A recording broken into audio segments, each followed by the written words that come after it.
चलिए आइए, the global education में आप सभी बच्चों का स्वागत है।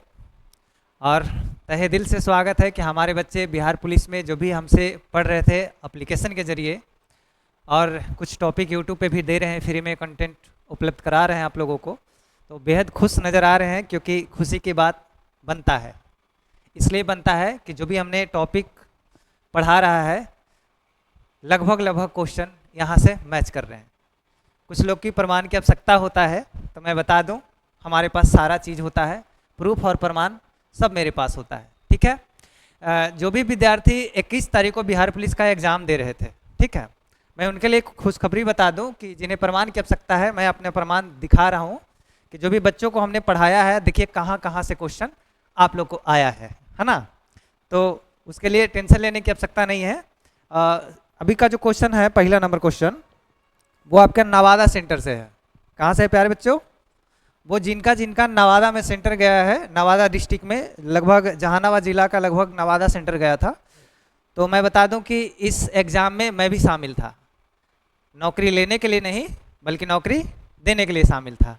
देने का क्या आवश्यकता था कि मतलब हम एक लेवल पता कर रहे थे कि किस टाइप का क्वेश्चन आ रहा है बच्चों को, है ना। खुद बैठने में एक अलग ही मज़ा है।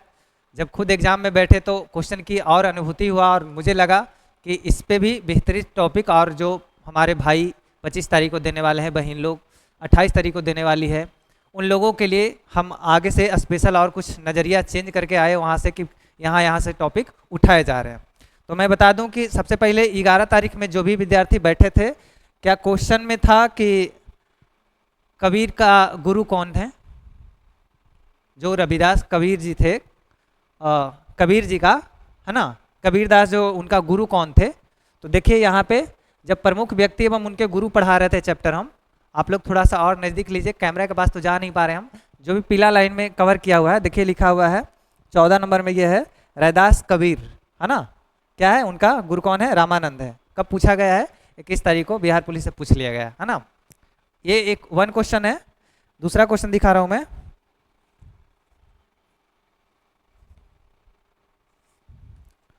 सब प्रमाण की आवश्यकता पड़ता है लोगों को, और मैं प्रमाण तो देना नहीं चाहता हूं, लेकिन दे देता हूं भाई, विद्यार्थियों का सवाल है, प्रमाण देना अति आवश्यक लगा मुझे। एक क्वेश्चन था भाखड़ा नांगल परियोजना से, कुछ क्वेश्चन था ना, वो क्वेश्चन दिखा रहा हूं मैं। देखिए जब नदी तंत्र पढ़ा रहे थे हम, इसमें देखिए पूरी चैप्टर पढ़ा चुके थे। ये बच्चों का नोट्स है, जो नोट्स बनवाए थे क्लास में, ठीक है। उस नोट्स में से बच्चों को बोले थे जो जो क्वेश्चन मैच किया थोड़ा सा उनको रंगीन कर दो, थोड़ा दिखा दो। जब भारत की नदियां चैप्टर पढ़ा रहे थे, तो उसमें सूरी डेल्टा वगैरह अपवाह तंत्र से लेकर के हर चीज़ पढ़ाए थे। हिमालय अपवाह तंत्र, सिंधु नदी, चिनाब नदी और झेलम नदी। और जब सतलज पढ़ा रहे थे प्यारे बच्चों, रावी और सतलज, तो उसमें देखिए यहाँ पे लिखे हैं, चिनाब में से मिलने से पहले इसमें ब्यास नदी आकर मिलती है, और उसके जस्ट नीचे वाला जो पॉइंट लिखवाए थे वो लिखे थे भाखड़ा नांगल परियोजना इसी नदी पे है, सतलज नदी पे। कहाँ है प्यारे बच्चों?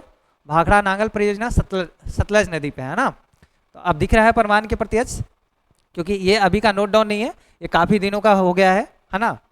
तो यहाँ देख लीजिए, सीधे सीधे लाइन है, भाखड़ा नांगल परियोजना सतलज नदी पे, है ना। और दिखाते हैं कुछ क्वेश्चन बौद्ध धर्म से भी पूछे गए थे, जो कि शायद नवादा से क्वेश्चन नहीं था, और कुछ बच्चों का कमेंट था कि और जिला सा जो क्वेश्चन आया मेरे पास कमेंट के माध्यम से, उनका भी दिखा दूं मैं। हाँ, एक लेखक का नाम आया था, देखिए कौन सा साहित्य किनके द्वारा लिखा गया है। जब साहित्यिक बौद्ध एवं जैन का अन्य साहित्य वाला स्रोत जब पढ़ा रहे थे प्यारे बच्चों, वहाँ देखिए अन्य साहित्य का जो स्रोत है, अर्थशास्त्र कौन लिखे थे? चाणक्य कौटिल्य लिखे थे, ठीक है। अष्टाध्यायी के लिखक पाणिनि थे। इस टाइप से देखिए यहाँ पे जो क्वेश्चन था कि हर्षचरित कादम्बरी के लेखक कौन थे? बाणभट्ट थे। शायद नवादा वाले भी सेंटर में ये क्वेश्चन आया हुआ था, बाणभट्ट से रिलेटेड, है ना। तो इनका लेखक कौन थे? हर्षचरित के कादम्बरी थे। ये क्वेश्चन आपका यहाँ पे देख रहे हैं सीधे सीधे।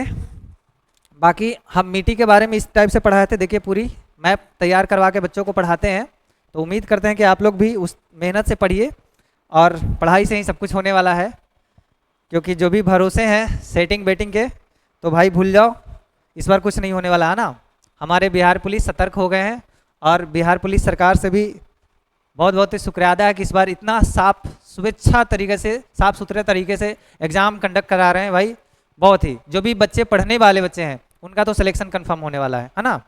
तो अभी और दिखा रहे हैं, देखिए इतना खाली 2 पेज से इतनी सारी क्वेश्चन। सबसे पहले बौद्ध संगीति से क्वेश्चन किसी जिला का था, ये स्रोत मैं बता रहा हूँ, जो अपना एग्जाम में बैठे वो दिखा दिए, कबीरदास का लेखक, ठीक है, और साहित्यिक वाला जो था वो दिखा दिए। और एक और क्वेश्चन सतलज परियोजना वाला, और एक और क्वेश्चन था 52वां संविधान संशोधन, जो कल की इससे पिछले वाली जो चैप्टर में पढ़ा के ही गए थे हम, जो देखिए यहाँ पे लिखे थे कि संविधान संशोधन इसमें है जी। आप लोग इसको पूरी तरीके से देख लीजिएगा, जो कि देखिए यहाँ पे है, पीडीएफ में खोल कर रखे हैं, कहाँ गया, हाँ ये देखिए सभी जब संविधान संशोधन सब पढ़ा रहे थे, 45वां 52वां संविधान संशोधन है। आप लोग गौर से देखिए, जिनको प्रमाण की आवश्यकता है प्रमाण ले लीजिए भाई, क्योंकि सत्य के प्रमाण की आवश्यकता पड़ता नहीं है, बट आप लोग को प्रमाण भी चाहिए तो प्रमाण ले लीजिए, है ना, हमें कोई आपत्ति नहीं है। क्योंकि भाई टॉपिक कहाँ से आएंगे, जो चीज टॉपिक दिया गया वहीं से आएंगे और हम वही पढ़ाएंगे जो एग्जाम तक आएंगे, है ना। जब इतना अनुभव हो रहा है धीरे धीरे, इतना सारा एग्जाम में बैठे हैं, दरोगा से लेके बीपीएससी लेवल तक के एग्जाम में बैठ चुके हैं, तो खुद अनुभव हो गया है क्या है नहीं है। तो देखिए 52वां संविधान संशोधन क्या है 1985 में, है ना। इस संशोधन में दल बदल कितना क्वेश्चन है, नवादा वाले सेंटर भाई, जिनका जिनका नवादा सेंटर में था वो आप देख लीजिए कि क्वेश्चन ये दल बदल वाला क्वेश्चन आया था कि नहीं आया था, 52वां संविधान संशोधन था या नहीं था। हाँ नहीं होगा तो जो कहिएगा सो वो कमेंट में छाप दीजिए, ठीक है, लेकिन जो आ रहा है मैं सीधे सीधे बता रहा हूँ, ठीक है। 52वां संविधान संशोधन 1985 में, इस संशोधन में दल बदल की प्रवृत्ति को रोक लगाने के लिए संविधान में 10वीं अनुसूची अंतः स्थापित की गई थी, ठीक है। और इसका संक्षेप में इस संशोधन का अधिनियम को दल बदल विरोधी कानून कहते हैं। क्या कहते हैं प्यारे बच्चों, दल बदल विरोधी कहते हैं। इसका आज और हम थोड़ा डीपली पढ़ा देंगे, इसमें आपका 42वां संविधान संशोधन भी बहुत इंपॉर्टेंट बन जाता है ना, 44वां और 42वां, ठीक है। तो आप लोग एक बार इस नजरिया को बढ़िया से देख के जाइएगा भाई, पछताना नहीं है। देखिए 42वां संविधान संशोधन, ठीक है, और 44वां देख लीजिएगा, अभी हम पढ़ा देते हैं, ठीक है। इसके बाद अभी कुछ और प्रूफ दिला देते हैं, है ना। तो कुछ बौद्ध संगीति से एक क्वेश्चन आया था, शायद ये कौन सा जिला का था, ये पूर्णिया तरफ का क्वेश्चन था ना। बौद्ध संगीति से क्वेश्चन आया था कि द्वितीय बौद्ध संगीति कहाँ हुआ था, तो द्वितीय बौद्ध संगीति वैशाली में हुआ था, कालाशोक, देखिए सीधे हाईलाइट लगाया हुआ है ना, जब बौद्ध संगीति पढ़ा रहे थे तो। और बौद्ध धर्म से भी आज जानकारी दे देंगे, क्योंकि बौद्ध धर्म से लगभग 3 क्वेश्चन है ना। ये क्या है, एक क्वेश्चन था कि जब हम पढ़ाए थे कि प्रथम उपदेश सारनाथ में दिए थे, है ना, और इसका जो प्रतीक था धर्म चक्र परिवर्तन था। क्या था परिवर्तन प्यारे बच्चों, धर्म चक्र परिवर्तन था। और तीसरा क्या है, बौद्ध धर्म के बारे में ज्ञान कहाँ से मिलता है, तो त्रिपिटक बताए थे ना। शुद्ध पिटक सबसे बड़ा पिटक होता है ना। तो जो भी पिटक पढ़ाए थे उसमें ये देखिए साफ साफ शब्दों में बौद्ध धर्म के बारे में कहाँ ज्ञान मिलता है भाई, तो त्रिपिटक में मिलता है। दिख रहा है, कलर है, अगर नहीं दिख रहा होगा तो हम पीडीएफ अपलोड कर देंगे क्या टेलीग्राम पे, है ना। बौद्ध शिक्षा देने वाला प्रमुख कॉलेज का शिक्षा का नाम बताए थे, जो देखो नालंदा विश्वविद्यालय का ध्वस्त कौन किया था, ठीक है, तो बख्तियार खिलजी के द्वारा, जो कि नोट्स में सीधे सीधे, ठीक है। अब मुझे नहीं लगता है कि और प्रमाण देने की आवश्यकता है, लगभग सारे एग्जाम में कहिएगा तो एक बार पूरी, जब एग्जाम खत्म हो जाएगा तो एक बार पूरी पीडीएफ बना देंगे कहाँ कहाँ से आया है। और हम आने के लिए ये नहीं कर रहे कि हमने लड़ाया है, ठीक है, सिलेबस से ही आया है, ठीक है, हमने कुछ लड़ाया नहीं है, मैंने चीज़ों को वही बताया है जो लगभग के क्वेश्चन पूछे जाते हैं। अब बताओ सतलज नदी भाखड़ा नांगल परियोजना कौन कौन नहीं सुने होंगे, अभी तक कई बार आप लोग सुन चुके होंगे, लेकिन बहुत सारे बच्चों को क्वेश्चन नहीं बना होगा जो नहीं पढ़ पाएंगे, क्योंकि हम जो पढ़ाते हैं वो एक मेथड अलग होता है, समझाने का तरीका अलग होता है, क्योंकि मेरे क्लास में कभी कोई रटने वाली सिस्टम हुआ नहीं, है ना। दल बदल वाली भी जब बता रहे थे, तो जो यूट्यूब पर तो बहुत कम कंटेंट जा रहा है मेरा, यूट्यूब वाले विद्यार्थी से अनुरोध है कि आप लोग उस तरीके से कमेंट न कीजिए कि हाँ इस पे वीडियो ही नहीं है, कहाँ पढ़ा रहे हैं। तो मैं पढ़ा रहा हूँ एप्लीकेशन पे, जहाँ पे परचेज है ना, तो परचेज पे जो भी विद्यार्थी हैं उनके लिए भी है, और ये दोनों जगह वीडियो डालेंगे, ठीक है, एप्लीकेशन पे भी और यूट्यूब पे भी, फेसबुक पे भी, कहीं भी देख सकते हैं आप लोग। और रही बात लाइक सब्सक्राइब और शेयर का, तो हम शुरुआत में ही बता दिए थे कि वो गरीब असहाय बच्चों के लिए चैनल हमने बनाया है, ठीक है। हमारा मकसद कुछ ऐसा नहीं है कि सभी अमीर विद्यार्थी ही पढ़ें, क्योंकि भाई स्थिति परिस्थिति हर किसी के पास होता है, तो मुझे नहीं लगता है कि मुझे लाइक सब्सक्राइब की आवश्यकता भी उतना नहीं है, क्योंकि जो आप लोग का प्यार खुशी एप्लीकेशन के माध्यम से मिल रहा है, जो इनकम मिल रहा है उतना काफ़ी हमारे लिए इनकम बहुत ज़्यादा है। ठीक है, तो कुछ फ्री में भी प्रोवाइड कराना हमारे लिए कर्तव्य बनता है और बनाएंगे भी। तो उम्मीद करते हैं आप लोग अगले वाले जो भी 25 और 28 तारीख के हैं, जो भी ध्यान से 2-4 टॉपिक अभी पढ़ा दे रहे हैं उसको आप लोग नोट कर लीजिएगा। सभी गुरु का नाम बता दे रहे हैं आज, कौन सा गुरु आगे भी पूछ दे सकता है भाई, बोर्ड का कोई नियति ठीक नहीं है। जब गुरु से समझ सकते हैं, कबीर जी का गुरु का नाम पूछ सकते हैं, तो आगे भी किन्हीं और का नाम पूछ सकते हैं। तो सारे गुरु को भी आज क्लियर कर देते हैं, साहित्य से भी क्लियर कर देते हैं और नदी तंत्र भी आज क्लियर कर देते हैं। जहाँ तक पॉसिबल होता है आज क्लियर करने का ही प्रयास करेंगे। तो सबसे पहले अभी आप लोग देख लीजिए, अभी नदी तंत्र भी पढ़ाएंगे। ठीक है, आज की जो मेन टॉपिक रहेगा भारत की नदियां एवं उनका जो एवं गंगा तंत्र है, जो भी गंगा कहाँ कहाँ से गुजरता है, किस किस नाम से होकर गुजरता है, वो सारा चीज़ को हम बता देंगे ना। तो अभी फिलहाल आप देख लीजिए ये वाली संविधान संशोधन देख लीजिए, जो भी बहुत इंपॉर्टेंट होने वाला है भाई। 44वां और 42वां, ये दोनों देख कर जाइए भाई, मेरे लिए, आप अपने लिए, अपने माता पिता के लिए, लेकिन देख कर जाइए ये क्या है। यहाँ पे हो सकता है क्वेश्चन बन जाए यहाँ से। 42वां संविधान संशोधन 1976 में हुआ था। कब हुआ था? 1976 में हुआ था। इस संविधान संशोधन को मिनी कॉन्स्टिट्यूशन कहा जाता है। क्या कहा जाता है प्यारे बच्चों? मिनी, छोटा, छोटा संविधान है ना, छोटा संविधान कहा जाता है। यह संशोधन अधिनियम बहुत महत्वपूर्ण है। क्या है? बहुत महत्वपूर्ण है। क्यों है? कि इस अधिनियम के द्वारा पहली बार संविधान की प्रस्तावना में संशोधन किया गया था। अब समझिए कि प्रस्तावना में ही संशोधन किया जाने वाला हो तो क्या वो छोटा संविधान नहीं कहलाएगा? तो हमारा पढ़ाने का मकसद ये नहीं होता है कि पढ़ दिए चल दिए हो गया। समझिए चीज़ों को, कहाँ से उत्पन्न हो रहा है। सीधे तौर पे 42वां संविधान संशोधन 1976 में लागू हुआ। क्यों लाया गया? तो इसे छोटा संविधान कहा जाता है। किस लिए कहा जाता है? तो इसलिए कहा जाता है क्योंकि इसमें अधिनियम क्या है ना, कि संविधान की प्रस्तावना में संशोधन किया गया है। क्यों किया गया है प्यारे बच्चों? संविधान के प्रस्तावना में संशोधन किया गया है, इसलिए इसे छोटा संविधान कहा जाता है, मिनी कॉन्स्टिट्यूशन कहा जाता है ना। तो प्रस्ताव और क्या है कि प्रस्तावना में समाजवाद, पंथ निरपेक्ष और अखंडता शब्द जोड़े गए। 3 शब्द जोड़े गए। कौन कौन? समाजवाद, पंथ निरपेक्ष और अखंडता। इसलिए इंपॉर्टेंट बनता है कि 42वां संविधान संशोधन 1976 ईस्वी में लागू हुआ था। किस लिए लाया गया था? तो इसको संविधान को प्रस्तावना को चेंज करने के लिए, प्रस्तावना में कुछ और जोड़ने के लिए लाया गया था, है ना। चेंज नहीं, कुछ और ऐड करने के लिए, जोड़ने के लिए लाया गया था। इसे छोटा संविधान भी कहा जाता है। ठीक, और आगे है कि संविधान संशोधन द्वारा नागरिक के मूल कर्तव्य के संबंध में एक नया अध्याय भाग 4 के का जोड़ा गया है। समझिए क्या जोड़ा गया है? ये नागरिकों के मूल कर्तव्य के संबंध में एक और नया भाग जोड़ा गया है। इसमें भाग क्या? 4 जोड़ा गया है। 4 के का जोड़ा गया है। भाग कितना जोड़ा गया प्यारे बच्चों? भाग 4 के का जोड़ा गया है ना। किसमें? 42वां संविधान संशोधन में। कब? 1976 वाले संशोधन में। और मैं बता दूं इसके बारे में, तो ये क्या है? मिनी कॉन्स्टिट्यूशन है ना। और इसको बता दूं तो छोटा संविधान कहा जाता है इसे। और इसमें क्या क्या है? इसमें 3 शब्द जोड़ा गया है। समाजवाद, समाजवाद, पंथ निरपेक्ष और अखंडता। क्या जोड़ा गया प्यारे बच्चों? अखंडता। समझ में आ रहा है कहाँ से क्वेश्चन उठाए जा रहे हैं? तो इग्नोर नहीं कीजिए, किसी भी चीज़ को इग्नोर नहीं करना है। जब बोल दिए तो बोल दिए, उस चीज़ को एक बार देख करके जाइए, है ना। और देखना आपका भी कर्तव्य है, वर्दी पहनना आपका भी कर्तव्य है। हमारा तो टीचर एक मार्गदर्शक का रूप होता है ना, हम केवल मार्गदर्शन ही कर सकते हैं, बाकी चलना आप लोग का होगा। और वो चलना ही पड़ेगा, चाहे 8 घंटा पढ़ के जाइए, 10 घंटा 20 घंटा पढ़िए, जितना क्षमता उतना पढ़िए, लेकिन पढ़िए। पढ़ाई ही आपको जीवन में आगे बदलने वाला है। ठीक है, तो क्या क्या किया गया? 42वां संविधान संशोधन, अभी रट जाओ तुम सीधे तौर पे, मैं बता रहा हूँ, मेरे तरफ देखो। ठीक है, 42वां संविधान संशोधन 1976 ईस्वी में। कब बना?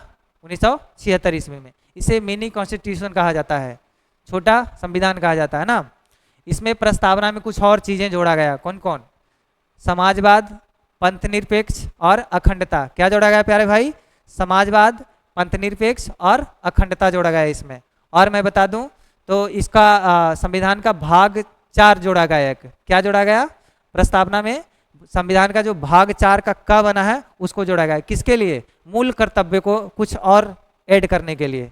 क्या बनाया गया? भाग 4 के क बनाया गया। तो याद रखिएगा 42वां संविधान संशोधन, मुझे नहीं लगता है कि आप पढ़ने की आवश्यकता पड़ेगा। 42वां संविधान संशोधन 1976 में मिनी कॉन्स्टिट्यूशन, इसको प्रस्तावना में कुछ ऐड करने के लिए, ठीक है। समाजवाद, अखंडता और पंथ निरपेक्ष, ठीक है, इसे छोटी संविधान भी कहा जाता है। चलिए 45वां देख लेते हैं। पढ़ाई को इस लेवल में पढ़ो मेरे भाई कि फिर दोबारा पढ़ने की आवश्यकता ना पड़े, है ना। और कुछ देख लो, इसमें कुछ और पॉइंट है। किसी भी संविधान वैधता के प्रश्न पर 5 से अधिक न्यायाधीशों के बेंच द्वारा 2/3 बहुमत से निर्णय दिया जाना चाहिए, ठीक है, इसी में कहा गया है। और यदि न्यायाधीशों की संख्या 5 तक हो तो निर्णय सर्वसम्मति से हो जाना चाहिए, है ना। तो इस अधिनियम के द्वारा लोकसभा में विधानसभा के कार्यकाल 5 वर्ष से बढ़ाकर 6 वर्ष भी कर दिया गया।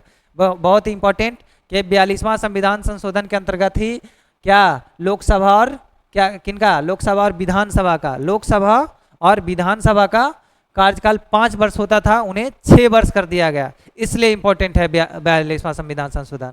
तब इसलिए बता रहे हैं कि इसको पढ़ के जाना है आप लोग को, ठीक है। और आगे देख लीजिए 44वां संविधान संशोधन, कितना? 44वां। ये कब लागू हुआ प्यारे बच्चों? ये 1978 में हुआ। 1976 में 42वां हुआ है, 1978 में ये हुआ है, ठीक है। इस संविधान संशोधन के द्वारा संपत्ति के अधिकार को मूल अधिकार के रूप में हटाकर क्या किया गया? केवल विधिक अधिकार बना दिया गया। पहले मूल अधिकार में संपत्ति का अधिकार था, क्या था प्यारे बच्चों? इससे 1978 से पहले मूल अधिकार में क्या था? संपत्ति का अधिकार था, लेकिन अब उसको हटा करके विधिक अधिकार कर दिया गया, ठीक है। जो अनुच्छेद 300 के क में, कितना? 300 के क में डाल दिया गया है इसको, ठीक है, बना दिया गया है। इसमें अनुच्छेद 352 में यह उपबंध किया गया है कि आपात स्थिति की घोषणा के लिए एक कारण सशस्त्र विद्रोह होगा। आपात की स्थिति में क्या होगा? सशस्त्र विद्रोह होगा, आंतरिक अशांति होगा। यदि सशस्त्र विद्रोह नहीं है तो आपात की स्थिति की घोषणा के लिए आधार नहीं होगा। यानी कि आपात की स्थिति के बारे में वर्णन किस में किया गया है? तो 44वां संविधान संशोधन 1978 के तहत किया गया है, जिसमें अनुच्छेद 300 के क में क्या बनाया गया था? संपत्ति के अधिकार को विधिक अधिकार बनाया गया था। किसका? संपत्ति के अधिकार को विधिक अधिकार बनाया गया था। इसको चेंज करके क्या बनाया गया? विधिक अधिकार।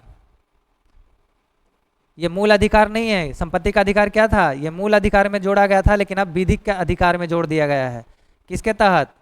44वां संविधान संशोधन के तहत, ठीक है, अधिकार में जोड़ दिया गया है। और इसके तहत जो 352 में जो राष्ट्रीय आपातकाल है, राष्ट्रीय आपातकाल है, 352 में क्या है? जो राष्ट्रीय आपातकाल है उसको क्या कर दिया गया है? कौन कौन स्थिति में? तो आपात की स्थिति में कब घोषणा करेगा? जब आंतरिक अशांति होगा देश में, सशस्त्र विद्रोह होगा, ठीक है। अगर सशस्त्र विद्रोह या आंतरिक स्थिति नहीं है तो आपातकाल लागू नहीं होगा। जो कहने का मकसद ये था। अनुच्छेद 20 और 21 के द्वारा प्रदत्त मूल अधिकारों को राष्ट्रीय आपातकाल में निलंबित नहीं किया जा सकता है। जो हम लोग का जो अधिकार मिला हुआ है वो अनुच्छेद 20 और 21 में, वो आपात की स्थिति में निलंबित नहीं होगा। यानी कि जब आपातकाल आएगा भी तो अनुच्छेद 21, 20 और 21 बंद नहीं होने वाला है ना। तो इसके द्वारा लोकसभा में विधानसभा के कार्यकाल को पूर्णतः रखा गया है 5 वर्ष। क्या किया गया है प्यार बच्चों? इसके द्वारा ही मतलब लोकसभा में विधानसभा के कार्यकाल को पूर्णतः कितना रखा गया है? 5 वर्ष रखा गया है, लेकिन वहाँ पे 6 वर्ष रखा गया था, ठीक है।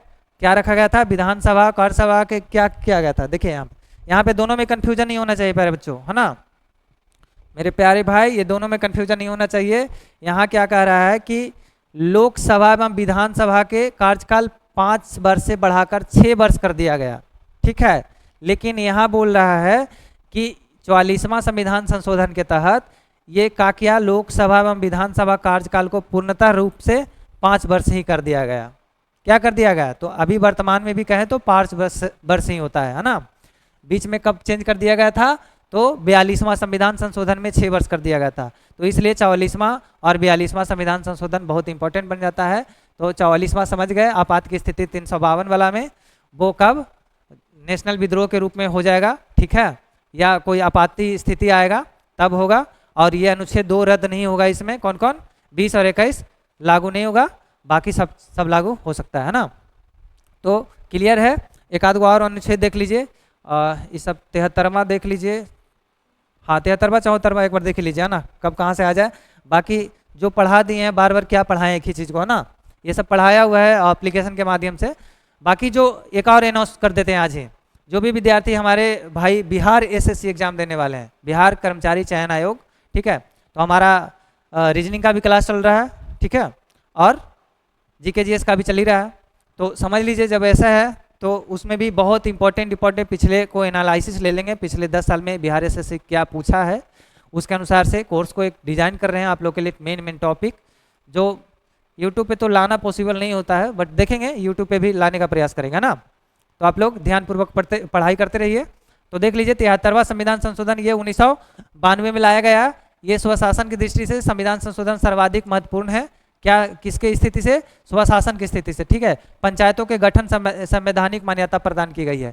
पंचायत का जो गठन होता है ना प्यारे बच्चों, वो 73वां में होता है। तो सीधे बिहार पुलिस क्वेश्चन उठा सकता है, पंचायतों का गठन कौन से संशोधन से किया गया है? तो 73वां संविधान संशोधन से, ठीक है, की गई है। इस संविधान संशोधन के अंतर्गत नवीन भाग अर्थात भाग 9 जोड़ा गया है। इसे नवीन भाग कहा जाता है। भाग 9 कहाँ जोड़ा गया है? 73वें संविधान संशोधन के अंतर्गत, जो कि पंचायतों के विषय में है। इस संविधान संशोधन के अंतर्गत 11वीं अनुसूची भी जोड़ी गई है।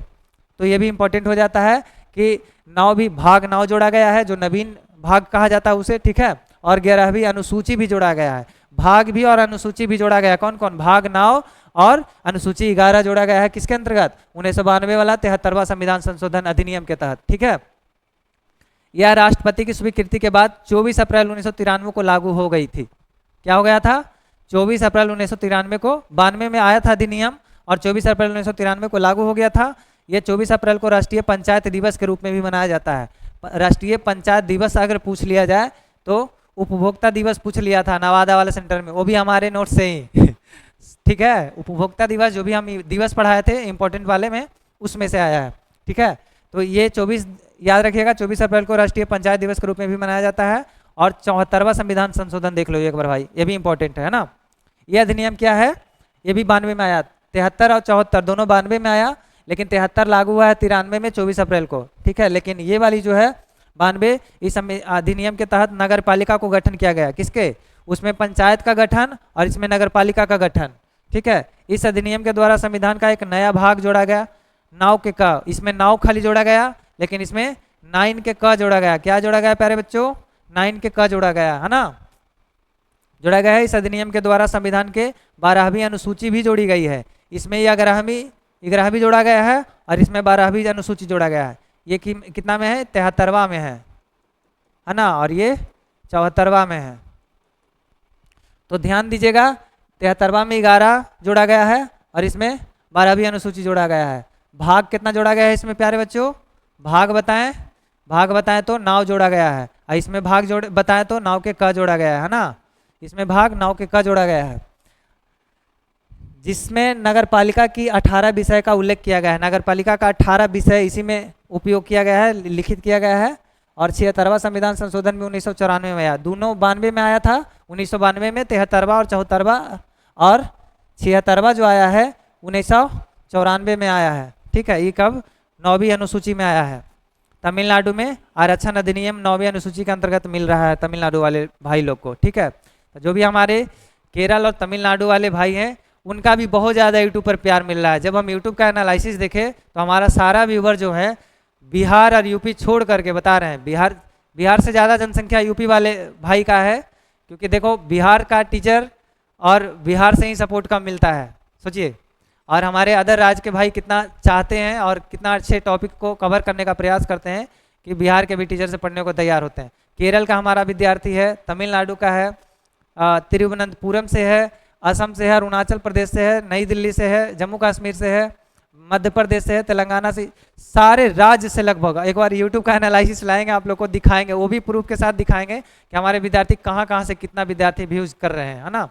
यूट्यूब से लेकर के एप्लीकेशन पर तो नहीं जुड़े हैं, अदर राज्य का बहुत कम है, यूपी के हैं, दिल्ली का हैं, और इधर झारखंड हमारे पड़ोसी सभी लोग इधर का ही हैं। लेकिन केरल और तमिलनाडु तरफ के विद्यार्थी हमारे एप्लीकेशन पे नहीं है ना, लेकिन यूट्यूब पे और फेसबुक पे हमारे विद्यार्थी सब जगह से देख रहे हैं। जब वो चैप्टर में सबसे ज़्यादा व्यूज आया है अदर राज्यों वाला विद्यार्थी को, जो जहाँ पे कर्क रेखा पढ़ाए थे और मैप पढ़ाए थे, इंडियन मैप, है ना, जिसमें पूरी इंडिया को कवर किए थे।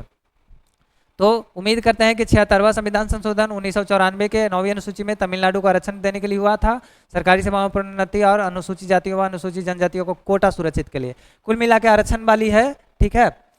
तो एक बार और आप लोग इस तरीके से सारा देख लीजिएगा, सब इंपॉर्टेंट लगभग लगभग होने वाला है भाई, ठीक है। एक बार कम से कम पढ़ के चले जाओ, एक बार हम डाल देंगे टेलीग्राम चैनल पर। जो विद्यार्थी टेलीग्राम ज्वाइन नहीं किए हैं वो ज्वाइन कर लीजिए, वहाँ पे आपको सारा चीज़ मिल जाएगा। इसमें भी देखिए कुल संसद की समितियां कितना कितना है, ठीक है, और पंचायती राज व्यवस्था पर गठित समितियां क्या क्या है, ये थोड़ा सा देख लीजिए। जो इंपॉर्टेंट है एक बार फिर से रिव्यू ले लेते हैं आप लोग को लिए।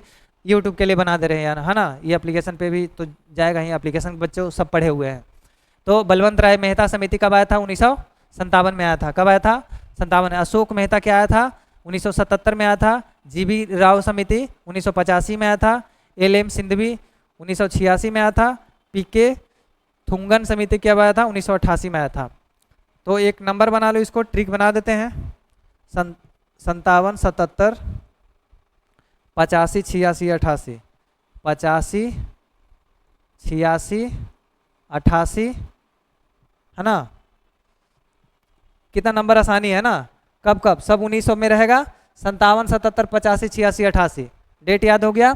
अब इसका ये कर देते हैं, बाजी एपी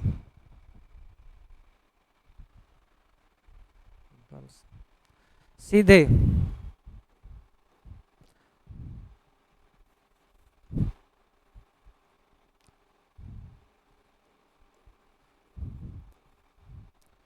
बाजी एपी कर दीजिएगा, है ना, एलपी। चलिए यही ट्रिक है। ट्रिक बनाने का सबसे शॉर्ट तरीका है आप लोग को, सबसे अगला अंक वाला जितना भी है भाई उठा लेना, बस वही ट्रिक होता है। अब देखो बाजी एलपी क्या नहीं है, बाजी एलपी क्या है? बाजी एलपी क्या है? बाजी एलपी। बा से बलवंत राय मेहता हो जाएगा, ठीक है। आ से अशोक हो जाएगा, अशोक मेहता, ठीक है। जी से हो जाएगा जीबी के राव समिति। एल से हो जाएगा आपको एल.एम. सिंधवी और पी से पी के रंगनाथम। एल.एम. कर दीजिए, एल.एम. इसको कर दीजिए एल.एम. सिंधवी और पी के एल.एम. पी के क्या?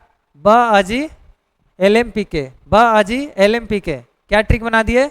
बाजी एल.एम. पी के। और मोबाइल नंबर क्या बता दिए? 57 77 85 86 88।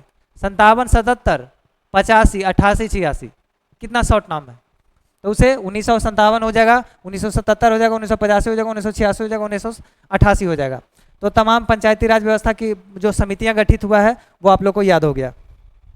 बाकी विशेष देखना होगा तो आप लोग एक बार पीडीएफ में देख लीजिएगा, सबका डीपली दिया गया है ना। और जो इसमें इम्पोर्टेंट टॉपिक था तो आप लोग को दिखाई देते हैं।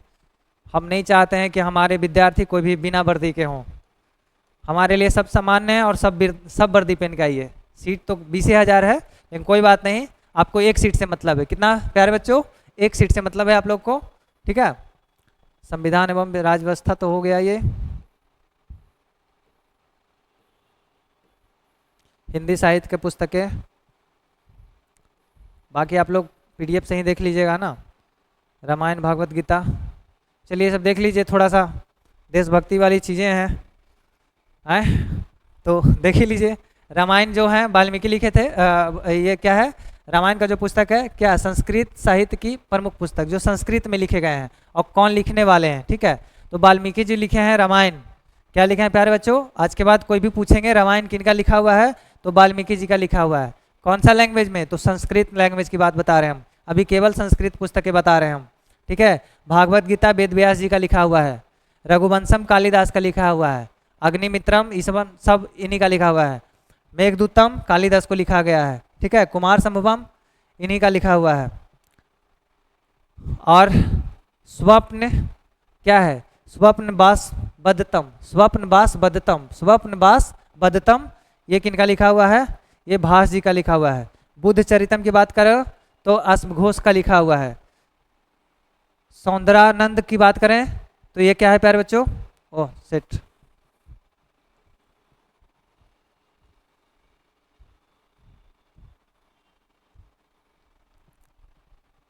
स्वप्न क्या है? स्वप्न बास बद्धतम, स्वप्नवास बद्धतम किनका लिखा हुआ है? भास का लिखा हुआ है। बुद्धचरितम अश्वघोष का लिखा हुआ है।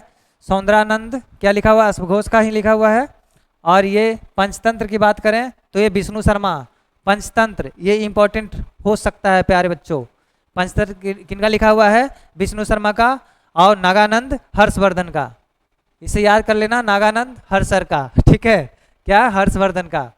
प्रियदर्शिका की बात करें तो ये हर्षवर्धन का ही लिखा हुआ है, मेरा ही प्रियदर्शिका और क्या नागानंद, दोनों नागानंद और प्रियदर्शिका, प्रियदर्शिका किनका लिखा हुआ है? मेरा ये नाम ले लीजिएगा, हर्षवर्धन, ठीक है, हर्षर, ओके।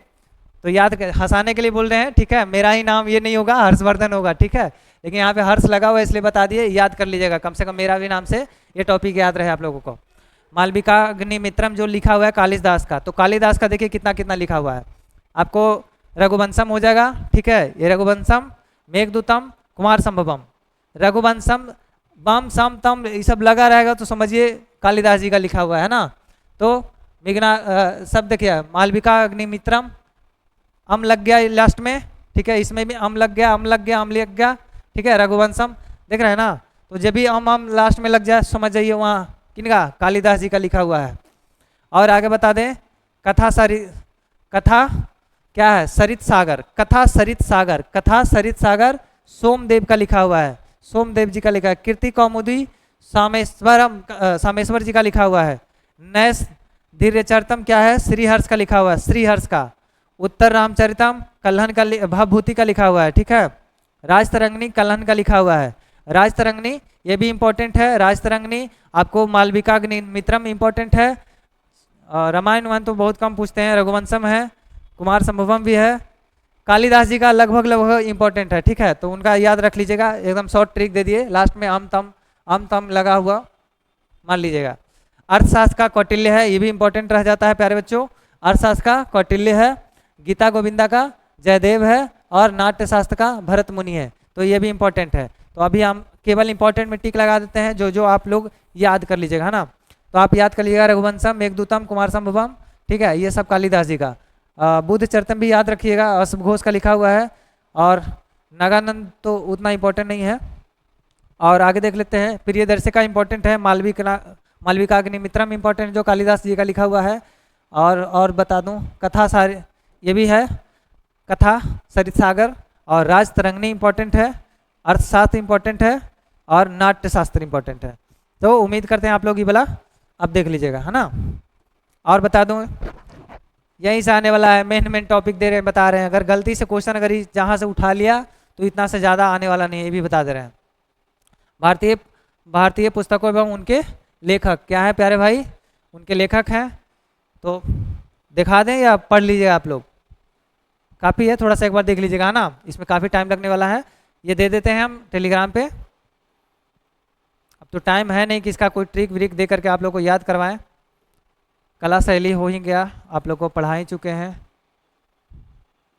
नृत्य पढ़ा ही चुके हैं, ठीक है। कथकली कहाँ का है, सब सबका ट्रिक दिया हुआ है, यूट्यूब पर डाला हुआ है जी, देख लीजिएगा आप लोग। कुचिपुड़ी सब कुछ है। और क्या है, चलो ये नारा देख लो भाई, नारा बहुत इंपॉर्टेंट हो जाता है, ठीक है। कौन कौन व्यक्ति कौन कौन से नारा दिए हैं सब पढ़ाया हुआ है, लेकिन फिर एक बार 25 और 28 तारीख वाले बच्चों के लिए यूट्यूब के लिए फ्री कर देते हैं सारा ये कंटेंट, है ना। तो इनकलाब जिंदाबाद भगत सिंह का, किनका? इनकलाब जिंदाबाद किनका? भगत सिंह का, ठीक है। दिल्ली चलो, कहाँ चलना है? दिल्ली, कहाँ, किनके साथ? एससी बॉस के साथ। इनका शॉर्ट नाम क्या है प्यारे बच्चों? एससी बॉस, है ना। इनका शॉर्ट नाम क्या है? सुभाष चंद्र बोस। एससी बॉस का मतलब सुभाष चंद्र बोस, है ना, ठीक है। और मारो फिरंगी को, मारो फिरंगी को, कहाँ पे मारोगे फिरंगी को? आसमान में मारना, मंगल ग्रह पे। कहाँ पे? मंगल ग्रह पे। क्या है प्यारे बच्चों? मंगल पांडे क्या थे? मारो फिरंगी को नारा कौन दिए थे? तो मंगल पांडे दिए थे। कर मत दो, क्या? सरदार पटेल जी का ये कथन है, कर मत दो। कर मत दो का मतलब कोई काम करने की नहीं बात बोल रहे हैं, टैक्स की बात बोल रहे हैं, टैक्स मत दो। क्या है प्यारे बच्चों? टैक्स मत दो। जैसे अभी जीएसटी सीजीएसटी लगा हुआ है ना, उसी प्रकार से उस समय कर चलता था और वो कर नहीं देने की बात कर रहे थे। कौन? लौह पुरुष के नाम से भी जाने जाते हैं, सरदार वल्लभ भाई पटेल। क्या है? सरदार वल्लभ भाई पटेल। इनको महिलाओं ने ये उपाधि दिया था सरदार की, क्योंकि ये वहाँ पे लौह पुरुष की तरह काम किए थे। ठीक है, तो याद रखिएगा किनका? कर मत दो, टैक्स नहीं देना है। किनके थ्रू? वल्लभ भाई जी के। भाई है भाई, हेल्प करेंगे ही, है ना। तो ऐसे याद रखिएगा, भाई पटेल, सरदार वल्लभ भाई पटेल, है ना। और कोई भी बात को दिल पे मत लीजिएगा कि इतना महान नेता को भी आप भाई काहे कहिएगा।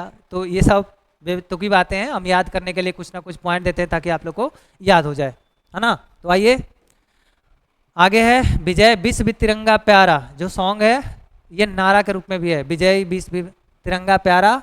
ये श्यामलाल गुप्ता का है। क्या है? कौन सा है? श्यामलाल गुप्ता पार्षद का है। वंदे मातरम बंकिम चंद्र चटर्जी किनका लेखक है? गला कैसे बुझ गया जी। बंकिम चंद्र चटर्जी किनका है? वंदे मातरम का। और जनगण की बात किया जाए तो वो किनका लिखा हुआ है? रविंद्रनाथ टैगोर जी का लिखा हुआ है। क्या है प्यारे बच्चों? टाइम कितना हुआ जी? रविंद्रनाथ टैगोर जी का जनगण मन लिखा हुआ है, जिसको राष्ट्रगान के नाम से जानते हैं, और राष्ट्रीय गीत के नाम से वंदे मातरम को जानते हैं, जो कि बंकिम चंद्र चटर्जी जी का लिखा हुआ है। ठीक है, तो आगे देखते हैं। जनगण मन अधिनायक जय हो, रविंद्रनाथ ठाकुर या टैगोर। ठीक है, साम्राज्यवाद का नाश हो। क्या है? साम्राज्यवाद का नाश हो, ये भगत सिंह बोले थे। क्या बोले थे? तो बहुत लोग का दो नारा बता रहे हैं, इनकलाब और समाजवाद। क्या है? साम्राज्यवाद का नाश हो। क्या क्या?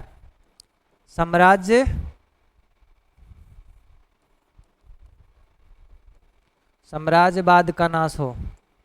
क्या हो? नाश हो। और इनकलाब जिंदाबाद।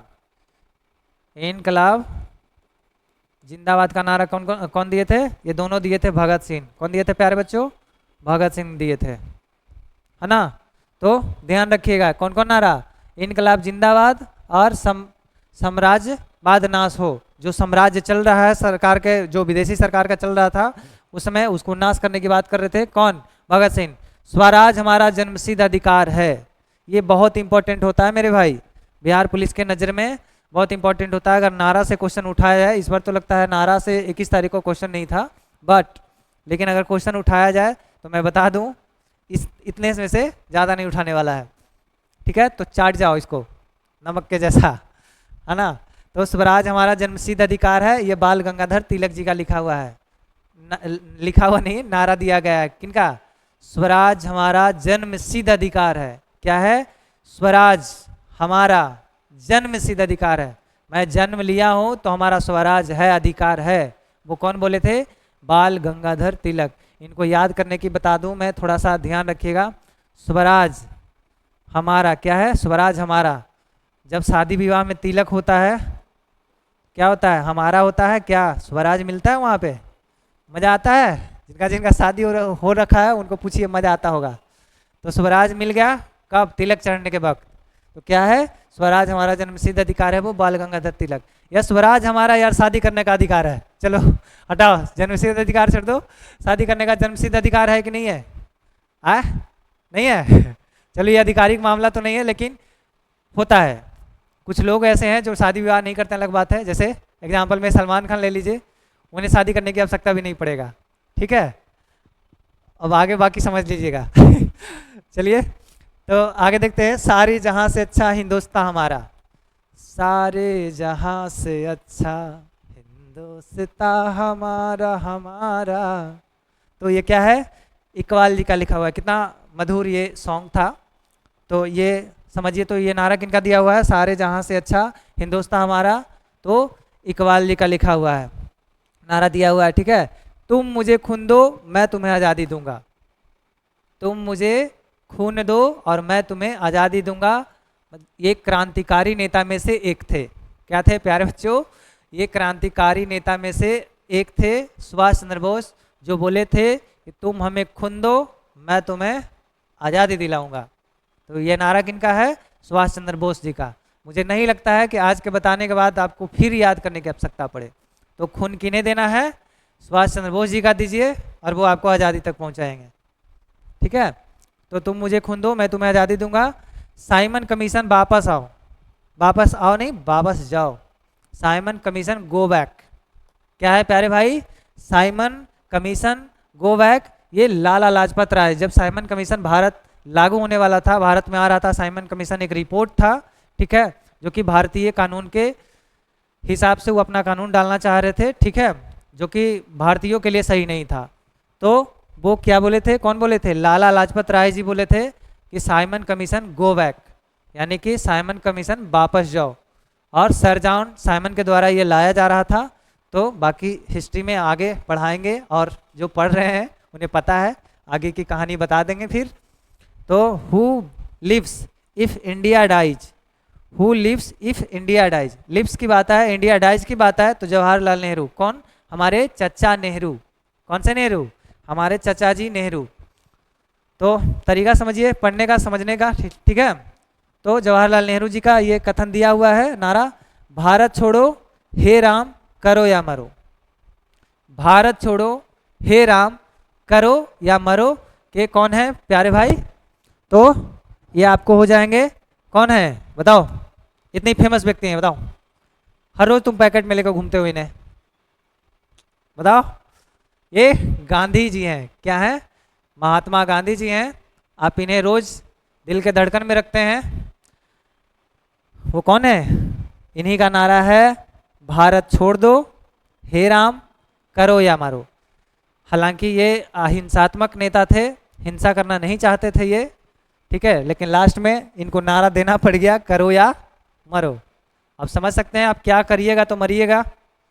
तो इनको लास्ट में मजबूर होना पड़ा और आज़ादी तक पहुंचने के लिए कहीं ना कहीं वो कदम उठाना पड़ा, क्रांतिकारी नेता के रूप में बनना पड़ा। हालांकि एक क्रांतिकारी नेता में नहीं थे, ये राजनीतिक नेता में थे, लेकिन कभी कभी ऐसा कदम आया, सिचुएशन आया कि इन्हें क्रांतिकारी के रूप लेना पड़ा, जो कि इतिहास में मान्य तो नहीं रखा गया कि क्रांतिकारी नेता थे, लेकिन ये क्रांतिकारी वाला भावनाओं को समझे और उन पे चले, और आज हमारा देश आज़ाद है।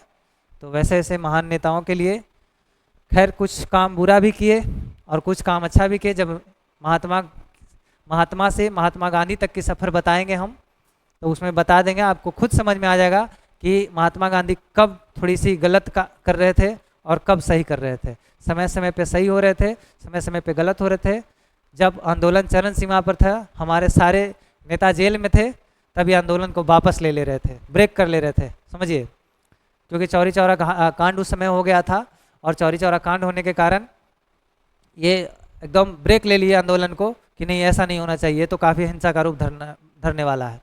और चौरी चौरा कांड से पहले ही नेता, कुछ बड़े बड़े जो नेता थे वो जेल में पैक थे, वो सारे नेता के भी नाम बताएंगे, क्योंकि अभी बस खाली मेन टॉपिक आप लोग को चर्चा कर रहे हैं बिहार पुलिस के मद्देनजर रखते हुए और यूपी पुलिस के मद्देनजर रखते हुए, है ना। तो जो भी हमारे साथ पढ़ रहे हैं वो जुड़े रहिए, बहुत बेहतर यार, कहानी के रूप में बताएंगे और पढ़ते चलेंगे मज़े इंटरेस्ट के साथ, है ना। तो आइए, महात्मा गांधी क्या क्या नारा दिए? हे राम भारत छोड़ो करो या मरो, हे राम भारत छोड़ो करो या मरो, महात्मा गांधी का ये है, ठीक है। पूर्ण स्वराज की मांग और आराम हराम है। क्या है? पूर्ण स्वराज की मांग सबसे पहले कौन लाए थे? तो पंडित जवाहरलाल नेहरू लाए थे। कौन लाए थे? पंडित जवाहरलाल नेहरू लाए थे, और इन्होंने ही बताया था कि आराम हराम है। तो मैं आज भी, हम इनका बात थोड़ा सा ये अच्छा लगा, आराम हराम है, तो भाई थोड़ी सी एक सेकंड के लिए कि आराम हराम हकीकत में है।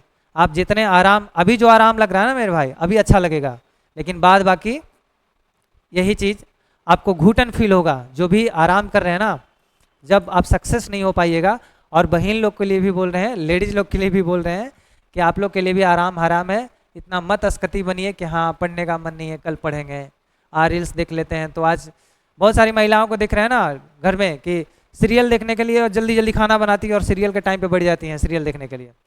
काश उसी टाइम को आप पढ़ाई के लेवल में लगा देते तो आप दुनिया को सीरियल दिखाते होते, आप खुद नहीं देखे होते, है ना।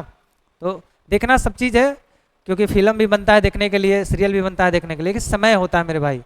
अब मान लिया कि 24 घंटा हम लोग सीरियल नहीं देख रहे हैं, फिल्म देख रहे हैं, तो जीवन को भी देखना है ना। कभी 5 मिनट डेली अपने जीवन को देखिए, और जीवन को कहाँ देखा जाता है? आईने में देखिए। आप आईना के सामने खड़ा हो जाइए और पूछिए खुद से, आज मैंने क्या किया, मुझे करना क्या है आगे। सवाल आपको जरूर आईना बता देगा। कोई अगर ना मिले ना बात करने के लिए, घर की दीवार है, दीवार को देखो, दीवार सब बताता है, लेकिन दिल से देखना तब बताएगा, है ना। दिल से देखना, दिल से देखना, क्योंकि प्यार मोहब्बत सब मोह माया है, ठीक है, सब अट्रैक्शन और फीलिंग का कारण है और डिस्ट्रैक्शन है। कुल मिला के बताएं तो प्यार सबको तब अच्छा लगता है जब आप सक्सेस इंसान है। लड़की भी छोड़ के जाएगी भाई जब आपके पास नौकरी और जॉब ना होगा। तो आप चीज़ समझ रहे हैं, चीज़ों को समझ रहे हैं, तो इस चीज़ पे गौर कीजिएगा कि सब मोह माया है। बस इस मोह माया से अभी थोड़ी हट जाइए, 2-4 साल सक्सेस लीजिए, उसके बाद माया आपके पास आएगी। क्या आएगी? मोह को त्याग दीजिए, अभी अभी मोह को त्याग दीजिए, माया फिर आ जाएगी। समझ रहे हैं ना। तो आइए, सरफरोशी की तमन्ना अब हमारे दिल में है, राम प्रसाद बिस्मिल में है। क्या है? सरफरोशी की तमन्ना। पिछले जब एप्लीकेशन वाला क्लास पढ़ाते हैं उसमें और मस्ती होता है, क्योंकि ऑनलाइन ऑफलाइन दोनों होता है, बच्चों का रिस्पांस होता है। अभी डायरेक्ट वीडियो हम शूट कर रहे हैं ना, तो उतना एंटरटेन नहीं कर पा रहे हैं आप लोग को, लेकिन जब हम नारा पढ़ा रहे थे उन लोगों को, तो जब गाना बताया था ना कि सरफरोशी की तमन्ना अब हमारे दिल में है, वो राम प्रसाद बिस्मिल में है। क्या है? तो किनका नारा दिया हुआ है? राम प्रसाद बिस्मिल जी का नारा दिया हुआ है। किनका? राम प्रसाद बिस्मिल जी का नारा दिया हुआ है। कौन सा?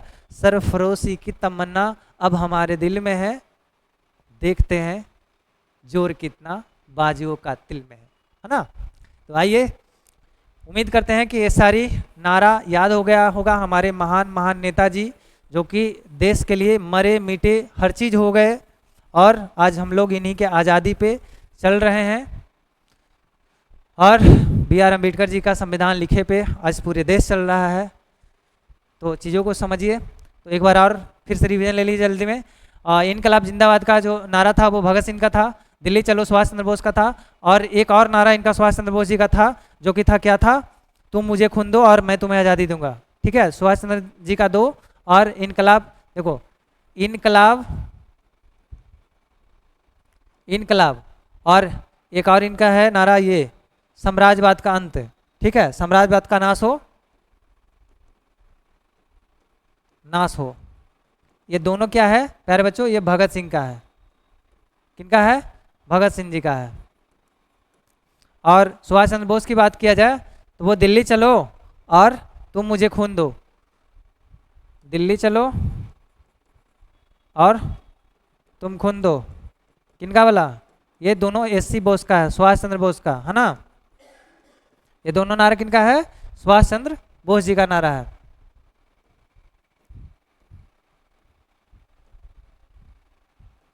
ये क्या है? अंतर्राष्ट्रीय रेखा और संबंधित सीमा शीर्ष।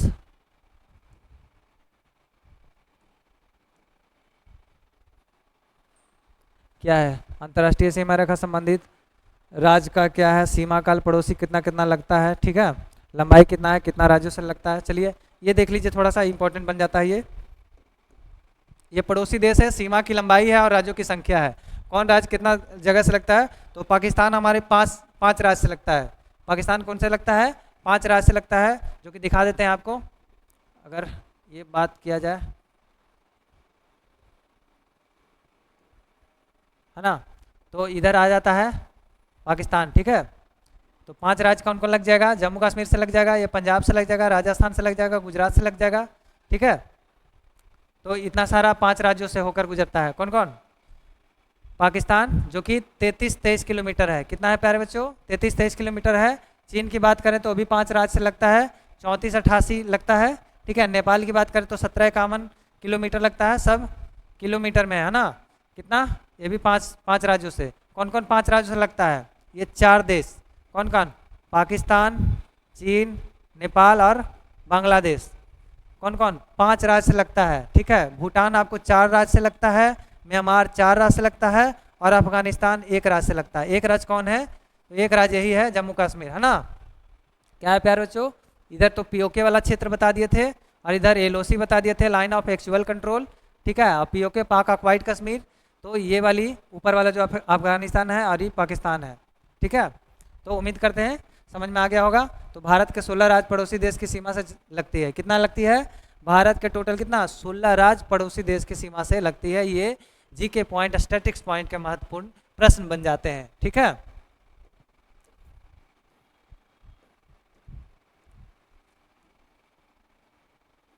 और विटामिन बताए दिए हैं, विटामिन का सब रोग देख लीजिएगा।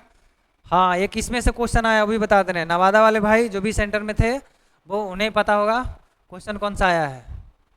Altimeter, audiometer, audiophone, barometer, calligraphy, compass, dynamometer, इंडिकस, hydrogen, hydrometer, electrometer, speedo, biograph, radio safety lamp, स्पेक्ट्रोग्राफर,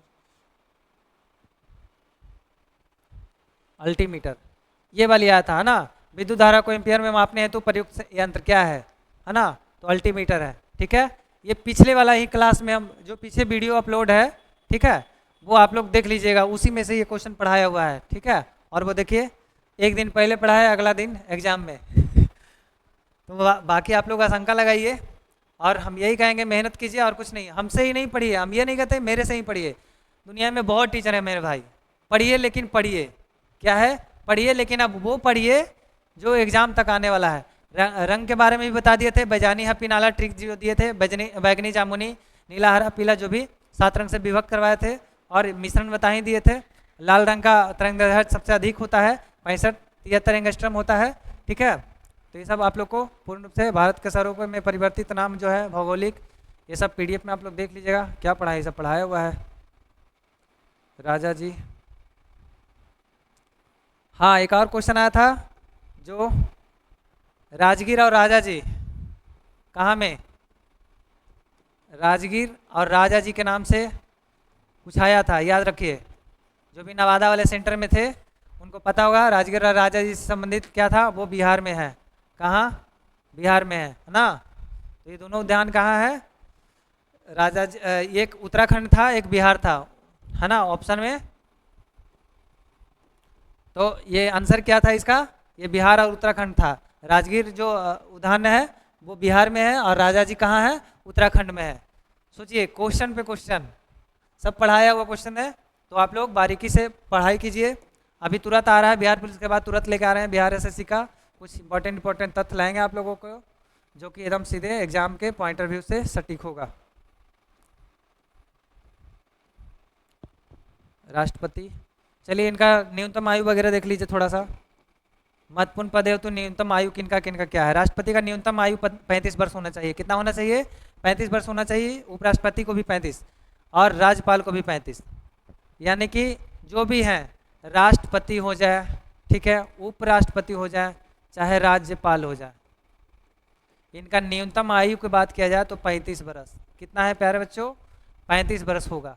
ठीक है, लेकिन राज्यसभा का सदस्य की बात किया जाए तो 30 वर्ष। कितना, 30। लोकसभा के सदस्य की बात किया जाए तो 25। राज्यसभा अधिक समझिएगा, ठीक है, लोकसभा उससे कम। कितना, 25 वर्ष। लोकसभा की बात किया जाए तो 25 वर्ष, राज्यसभा की बात किया जाए तो 30 वर्ष। न्यूनतम आयु कितना, 30 वर्ष। और विधानसभा की बात किया जाए तो उनका भी, विधानसभा का 30, और विधान सदस्य की, विधान परिषद का सदस्य, ठीक है, विधान परिषद का जो भी सदस्य होंगे उनका 30 वर्ष, और विधानसभा के जो सदस्य होंगे उनका 25 वर्ष। तो याद रखिएगा ये तीनों इंपॉर्टेंट है। किनका, राष्ट्रपति, उपराष्ट्रपति, राज्यपाल, इनका 35 वर्ष। राष्ट्रपति, उपराष्ट्रपति, राज्यपाल की न्यूनतम आयु कितना होनी चाहिए बनने के लिए, तो 35 वर्ष होना चाहिए। राज्यसभा की बात किया जाए तो उनके लिए 30 वर्ष होना चाहिए न्यूनतम आयु की बात कर रहे हैं, ठीक है। और लोकसभा की बात किया जाए तो 25 वर्ष होनी चाहिए, ठीक है। उनका पेमेंट कितना मिलता है, पेमेंट देख लीजिए। ऊपर आजकल जो पेमेंट मिलता है 2.5 लाख मिलता है, 2,25,000 मिलता है ना। 2.8 लाख रुपये इनका मिलता है। किनका, उच्चतम न्यायालय के मुख्य न्यायाधीश जो होते हैं, उच्चतम न्यायालय के मुख्य न्यायाधीश को 2.8 लाख मिलता है। उच्चतम न्यायालय के अन्य न्यायाधीश को 2.5 लाख के लगभग मिलता है, ठीक है। उच्चतम न्यायालय के मुख्य न्यायाधीश को भी 2.5 लाख मिलता है। CGA का बता दें, CAG का बता दें, उच्चतम न्यायालय के अन्य न्यायाधीश जो होते हैं उनको 2.25 लाख रुपए मिलता है। केंद्रीय सतर्कता आयोग की बात करें तो उनका भी 2.5 लाख रुपया मिलता है। संघ लोक सेवा आयोग के अध्यक्ष को भी मिलता है 2.5 लाख रुपया। इनका मंथली का पेमेंट है। क्या है प्यारे बच्चों, मंथली का पेमेंट है। राष्ट्रपति का पेमेंट 5 लाख रुपया है। कितना है अभी वर्तमान के डेट में, 5 लाख रुपया पेमेंट है राष्ट्रपति का। और उपराष्ट्रपति या लोकसभा का अध्यक्ष का 4 लाख है, राष्ट्रपति से 1 लाख कम है, और राज्यपाल का उनसे भी थोड़ा सा कम है, 3.5 लाख रुपया है। ठीक है, तो उम्मीद करते हैं ये सब बेहतर पॉइंट है, और एक बार देख करके जाइए आप लोग, कब कहाँ से क्वेश्चन बन जाए कोई ठीक नहीं है।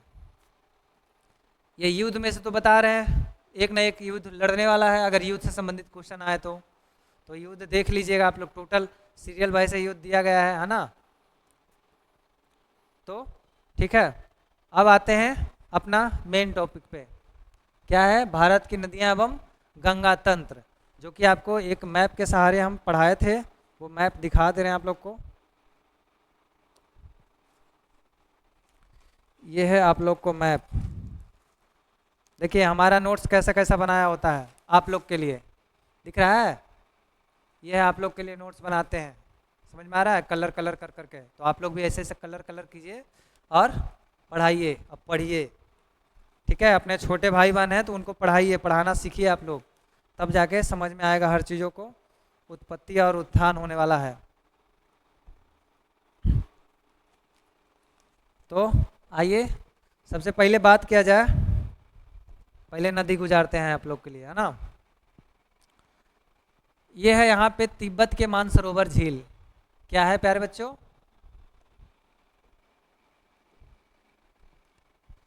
ये है पूरी चीन देश है इधर, है ना, ये आपका नेपाल हो गया, और ये भूटान हो गया, क्या है, ये नेपाल है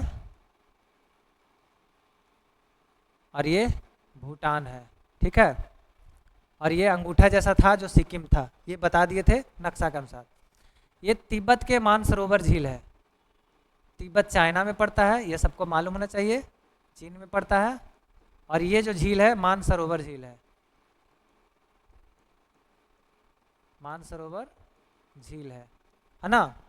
ये क्या है प्यारे भाई, ये मानसरोवर झील है, यहाँ से सिंधु नदी भी निकलता है ना, यहीं से सिंधु नदी निकलता है तिब्बत के मानसरोवर झील से, और इधर से गंगा नदी जो ब्रह्मपुत्र नदी के रूप में आता है, और यहाँ पे आके समुद्र में चला जाता है। क्या आता है प्यारे बच्चों, यहाँ से जो गंगा ब्रह्मपुत्र के नाम से यहाँ से आता है, कई बार इसका नाम चेंज होता है बीच रास्ता में, ठीक।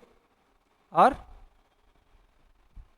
ये जो नदी दिख रहा है, यहाँ पे आते आते देखिए कहाँ कहाँ नाम इनका क्या चेंज होता है। तिब्बत में इसको सांगपो नदी के नाम से जाना जाता है, यहाँ पे जो बात किया जाए, यहाँ पे सांगपो नदी के नाम से जाना जाता है, सांगपो, ठीक है।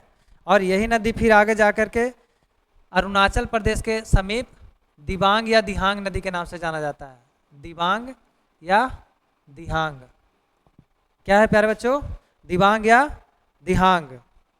और बहुत सारे छोटे छोटे नदियां हैं, तो उतना तो खैर नहीं पढ़ाएंगे, लेकिन जो इम्पोर्टेंट है, और यहाँ पे आते आते असम के आसपास आते आते ब्रह्मपुत्र बन जाता है, ब्रह्मपुत्र नदी बन जाता है, ब्रह्मपुत्र नदी बन जाता है, और बांग्लादेश में आकर के जमुना बन जाता है, और जहाँ पे इधर से जो गंगा नदी निकलता है, ठीक है, वो आकर के यहाँ मिलता है ना, यहाँ पे मिलता है, इससे पहले जमुना रहता है यहाँ पे, ठीक है, बांग्लादेश में, और उसके बाद यहाँ पद्मा के नाम से बह जाता है, क्या है प्यारे बच्चों, पद्मा के नाम से ये बंगाल के खाड़ी में आ जाता है।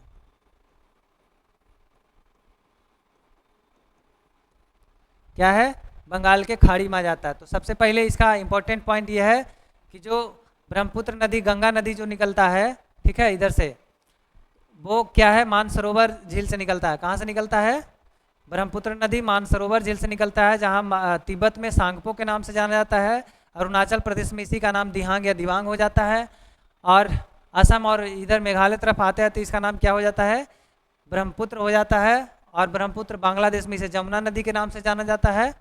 इंपॉर्टेंट पॉइंट है सब नदी का, ठीक है। और जमुना नदी के बाद ये जहाँ से गंगा आकर मिलती है बांग्लादेश के समीप, तो दोनों साथ में आकर जब बहता है, तो दोनों जब जहाँ पे साथ होता है वहाँ पे पद्मा के नाम से जानते हैं। तो अगर क्वेश्चन जी के पॉइंट में पूछा जाए कि जो ब्रह्मपुत्र नदी है और गंगा नदी का संगम स्थान को क्या नाम है, ठीक है, जहाँ पे मिलता है उस नदी को, वहाँ से निकलने के बाद जो बंगाल की खाड़ी में गिरता है, वहाँ पे उस नदी का क्या नाम है, तो वो पद्मा के नाम से बहती है। बांग्लादेश में ब्रह्मपुत्र नदी का क्या नाम है, तो क्या है बताओ, तो बांग्लादेश में जमुना नाम है, ठीक है। वही नदी को अरुणाचल प्रदेश इधर असम के क्षेत्र में क्या नाम है, ब्रह्मपुत्र नदी नाम है। अरुणाचल के क्षेत्र में क्या नाम है, दिहांग या दिबांग नाम है। और तिब्बत से जहाँ से निकलता है वहाँ पे क्या है, सांगपो नदी के नाम से जानते हैं। क्या है प्यारे बच्चों, सांगपो नदी के नाम से जानते हैं, ठीक है। तो ये आपका हो गया ये गंगा नदी तंत्र। इसमें और छोटा छोटा जो नदी मिलता है हम बता देते हैं आप लोग को, है ना। पेन का कलर ले लें, आपको कौन सा कलर दिखाई देगा, पीला तो नहीं दिखाई देने वाला भाई, आपको डार्क ब्लू ले लेते हैं, ठीक है। तो यहाँ पे लगभग इस क्षेत्र में निकलता है आपको एक शुभनासरी नदी। क्या है, शुभनासरी। कहाँ मिलता है इसका जो सहायक नदी है वो बता रहा हूँ, ठीक है। ब्रह्मपुत्र निकल जाता है, लोहित नदी, यहाँ से लोहित नदी मिलता है, लोहित। इसके बाद यहीं पे दिहांग या दिबांग जो बोले, दिबांग नदी मिलता है। और जमुना, हुगली नदी हावड़ा से निकलता है, जमुना नदी। उसके बाद पद्मा के नाम से, पद्मा प्लस यमुना बांग्लादेश में, यमुना नदी, पद्मा प्लस यमुना, मेघना नदी, ठीक है। तो यहाँ देख लीजिए, एक और फ्रेश ले लेते हैं पेज।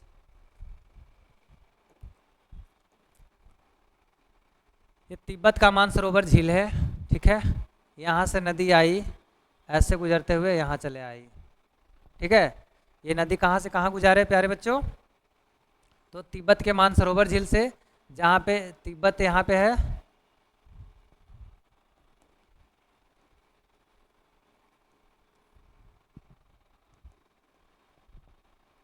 ये है तिब्बत मानसरोवर झील। कौन सा झील, मानसरोवर।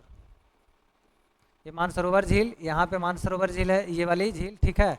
और ये चीन में पड़ता है, ठीक। यहाँ पे सांगपो नदी के नाम से जाना जाता है इसको।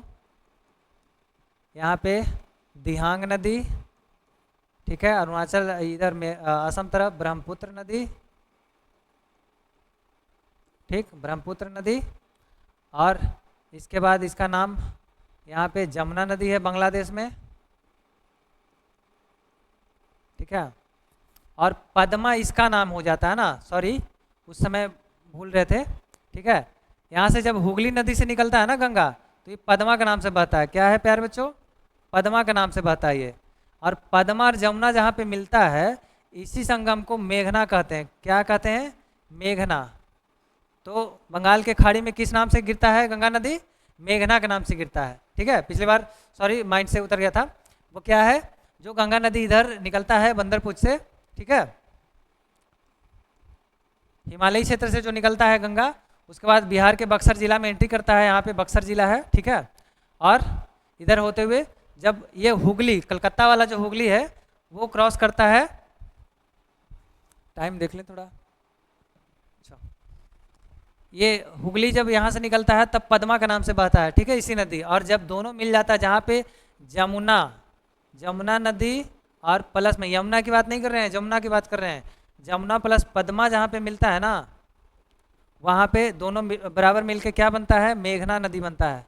क्या है, मेघना नदी बनता है। तो ये कहाँ है, गंगा नदी यहाँ से निकला तिब्बत के मानसरोवर झील से, जहाँ पे सांगपो नदी के नाम से जाना जाता है। उसके बाद दिहांग के नाम से जाना जाता है अरुणाचल प्रदेश में। उसके बाद जब असम इधर क्षेत्र में आता है तो ब्रह्मपुत्र नदी बन जाता है। और उसके बाद जमुना नदी बनता है बांग्लादेश में, और इधर से बक्सर से एंट्री करता है बिहार में गंगा नदी। उसके बाद पहुँचता है कहाँ, सीधे हुगली से पार करते हुए पद्मा के नाम से जाना जाता है। और जब दोनों जहाँ पे जमुना पद्मा का संगम होता है, वहाँ मेघना नदी के नाम से बंगाल के खाड़ी में गिर जाता है।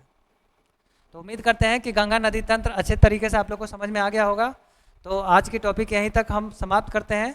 अगले टॉपिक हम अगले वीडियो में लेके आएंगे, जो कि इंपॉर्टेंट होगा बिहार पुलिस और यूपी पुलिस के मद्देनजर रखते हुए, ठीक है। काफ़ी टाइम हो रहा है और क्लास स्थगित करना पड़ रहा है। चलिए, थैंक यू, धन्यवाद आप सभी लोगों का।